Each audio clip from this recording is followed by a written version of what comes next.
poluarea reprezintă contaminarea mediului înconjurător cu materiale care interferează cu sănătatea umană și calitatea vieții. După cum bine știți, poluarea este de mai multe feluri: poluare fonică, poluarea aerului, poluarea apei și poluarea solului. Poluarea aerului implică emanarea de substanțe dăunătoare organismelor vii în atmosferă. Poluarea atmosferică poate afecta de asemenea ecosistemele acvatice și terestre dacă poluanții se dizolvă în apă sau precipită sub formă de ploaie.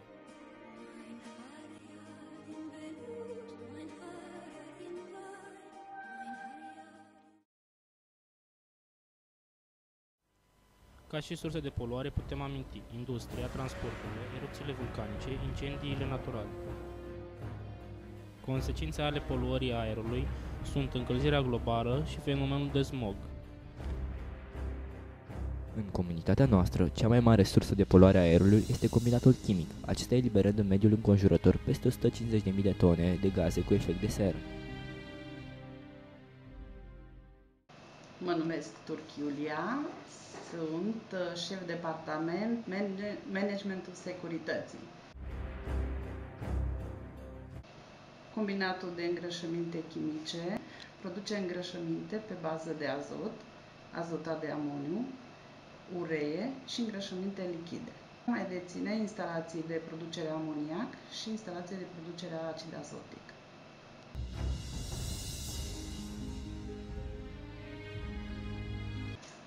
Orice rezidu este un poluant.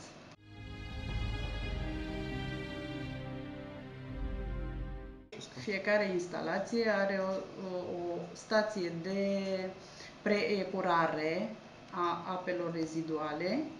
Emisiile care rezultă de pe platformă, din procesele tehnologice, atât emisiile în aer, în apă și în sol, se încadrează în limitele admise de legislația în vigoare.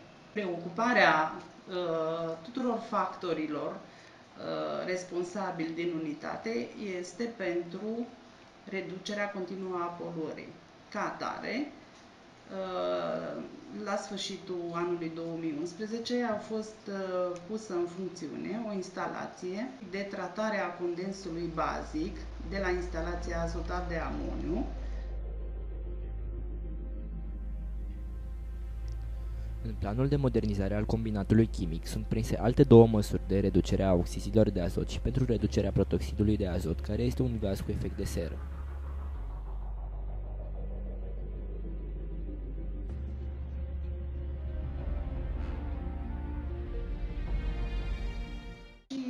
Buletinele de analiză arată faptul că ne încadrăm în limitele admise. Atunci când există ușoare depășiri, se iau măsuri astfel încât să nu se repete. Aerului prin folosirea limitată a mijloacelor de transport ce emit noxe, adoptarea surselor de energie alternativă, limitarea defrișărilor, modernizarea sau închiderea acelor uzine ce nu respectă normele de poluare.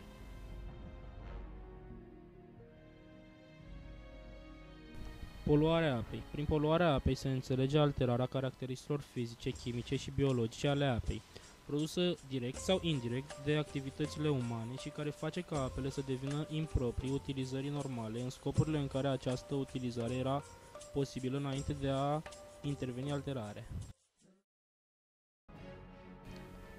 Sursele de poluare ale apei sunt scurgeri accidentale de reziduri de la diverse fabrici, pesticide și erbicide folosite în lucrările agricole ce ajung în păza freatică, deșeuri și reziduri menajere.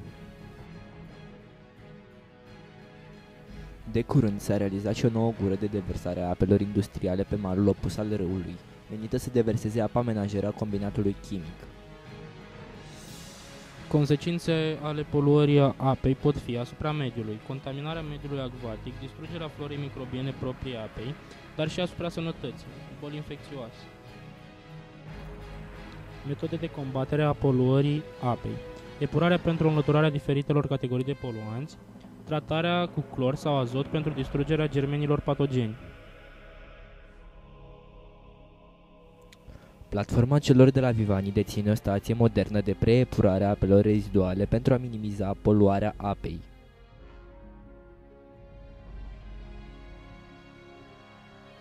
La momentul actual, orașul nostru deține o stație de epurare a apei situată în apropierea podului de cale ferată peste râul Ialomița, dar după cum se vede, apele nu sunt chiar atât de bine curățate.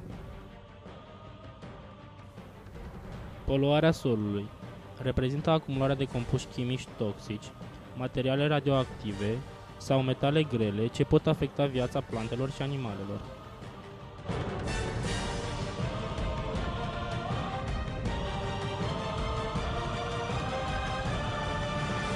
Surse de poluare ale solului, deșeuri și reziduri anorganice din industrie, materii radioactive, pesticide, industria extractivă de materii prime, cărbuni și petrol, industrie metalurgică, chimizarea agriculturii.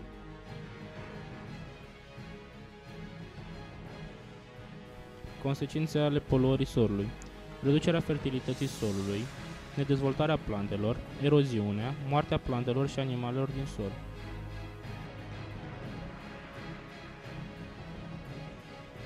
Metode de combatere a poluării solului: colectarea igienică a deșeurilor menajere în recipiente speciale, îndepărtarea organizată la o perioadă cât mai scurtă a deșeurilor colectate, folosirea rațională a îngrășămintelor și pesticidelor în agricultură, supravegherea activităților cu potențial poluant.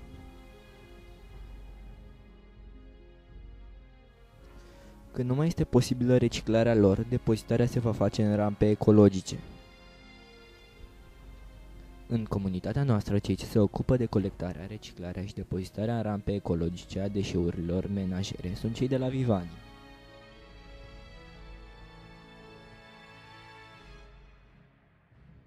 Poluarea fonică. Zgomotul este un sunet nedorit ce constă într-un amestec de mai multe frecvențe diferite, într-un anumit interval. Printre sursele de poluare fonică putem aminti traficul feroviar și aerian,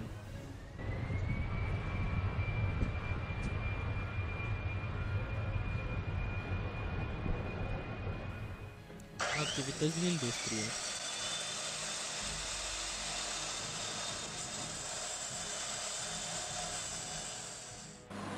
activități din construcții,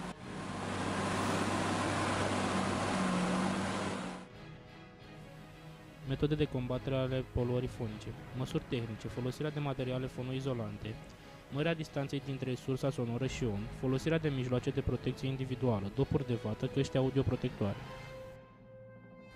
Indiferent de felul poluării și de locul unde o regăsim, este mult mai ușor să o prevenim decât să o combatem. Și asta depinde numai de noi, oamenii. Salvați pământul!